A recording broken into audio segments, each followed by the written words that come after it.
Hi, in this video we're going to have a look at expenses and how it works within the app. So the first thing to check is, has it been enabled? So we click up here and we can't see expenses. So we'll just enable it. So we click on here, go into user types and go in and edit this, and we simply turn on expenses. Okay. If you've got a larger organization and you want to implement an expense approval process, i.e. your employees input their expenses and then they're checked before they're submitted for payment, you can enable an approval process as well. But for now, in this video, we'll just keep it nice and simple. We'll turn on expenses. Okay. As with the invoicing, by enabling expenses, if you've already enabled the finance dashboard, then it summarizes all of your financials, including your expenses, in a really nice screen. We'll have a look at that in a second. But the first thing we'll look at now is we can see we've had two things appear. One is a new expense screen where we enter our expenses, but another thing appears down here called expense types. And this is where you can add in your own expense types. And expense types are things like accommodation, maybe travel, purchases, or whatever. So let's see how easy it is to enter in expenses. So we click on here, and we can see all my expenses that I've entered in before. And if I add an expense, I say what date the expense is for, and then I select which expense type. So I'll just do accommodation, nice and simple.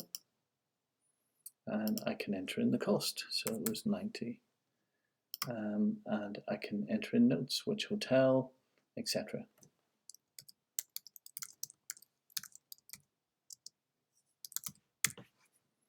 Okay. If I've ideally, if I've received an invoice or a receipt, then I should also click on here, and on the phone you can just take a photograph of the receipt, or if you've received it on an email, you can click on here and just attach it, and you just click save. It's prompting you because sometimes people are in a hurry, but ideally if you've paid something for something, then you should always enter in a receipt. But in this case, I'll just say no. Okay. And that's the expense entered. Click back here, and yeah, that expense has been entered. So a really nice feature is if you click up here and look at the dashboard, you can now see a summary of all your expenses, and we've got this concept called a drill through, and that's if you click on expenses, it'll use the date, start and end of this month, to automatically filter those expenses, and you can see the one that we've just entered. Another example of that is you can also enter in expenses through this screen, so you don't just have to do it through this menu, you can actually use this screen. And in this particular example, I'm going to use another expense type, and this is going to be where I use my own car and where the company reimburses me at 45 cents or pence per mile. So if I just click and I say how many miles I did, 173, it automatically calculates the amount, and then I should enter in the journey details, A to B. This time it's not requiring a receipt because I wouldn't get a receipt in this case, so just click on save, and there's another expense entered. It's that easy. And I click back here, and once again if I drill into July now, I can see there's the one I entered the last time, and there's the one I've just entered. Okay, so just click back. Okay, so let's now look at expense types. So maybe you'll want to customize this and you'll want to have your own expense types. So we click down here, go into system settings. So anything in the system settings, they tend to be stuff that you rarely update. So normally when you set up your expense types, that's it for the year. Same with users. So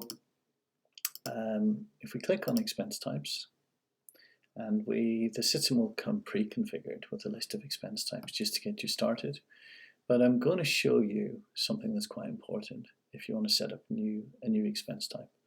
So if you want to edit an existing one, you can just click on edit. You can update the name of it, so it could be travel and accommodation or whatever. And you can update these properties down here, which we'll come on to in a second. So I'm going to add in a new expense type. So this is going to be entertainment. Okay. So I can say if I entered an expense type, an expense against this, what I want to capture a receipt against it. Okay. Do I want the person to enter in notes against it? Okay. And then there's a couple of more advanced properties down here that if you're just a small business, you don't need to worry about. But if you're a large company, this is, has the employee paid for this expense? Would they typically pay for it? Would you pay for this via the company card? Maybe if you're doing purchases or whatever, then you might receive a supplier invoice, and that's managed slightly different. And also, do you want to permit accruals? So this is where you know that you're going to incur a cost, but maybe the supplier hasn't sent you the bill yet. So that's accruals. But most people, 90% of the time, just click on this employee. So this means that when an employee goes to enter in their expenses, they'll be able to use this expense type. Okay, I'm going to edit this again, and I'm going to show you something slightly different. So if I edit this, and let's say it wasn't entertainment, let's say it was, once again, mileage, and it's per mile. Yeah, this is where you just click on this little thing here, and you say per unit, and you say how much are we going to, how much does it cost per unit? So it could be 35, and you would say per mile in this case up here. Yeah, and you definitely, if it was mileage, for example, you would never pay by company credit card because you'd be reimbursing the individual. You would never receive a supplier bill for mileage, and you'd never do, well, you could potentially do an accrual for mileage or whatever. But anyway, most people just keep it nice and simple and just select this one here. Okay, I'll just come out of that. So that's expenses. So to summarize, you can set up your own expense types and customize them. The best way to view expenses is through the dashboard. Okay, and you can use this button to enter in a new expense. Okay, or when you're looking at this, you can simply click on a button and it'll take you in and show you the detail. As per all the other screens, you've got the quick report, which will summarize all of this in a report. You can export it into Excel, and you can also change all the dates. So we can click back here and look at all the expenses and now dump it all into Excel or dump it into a report. So that is expense management.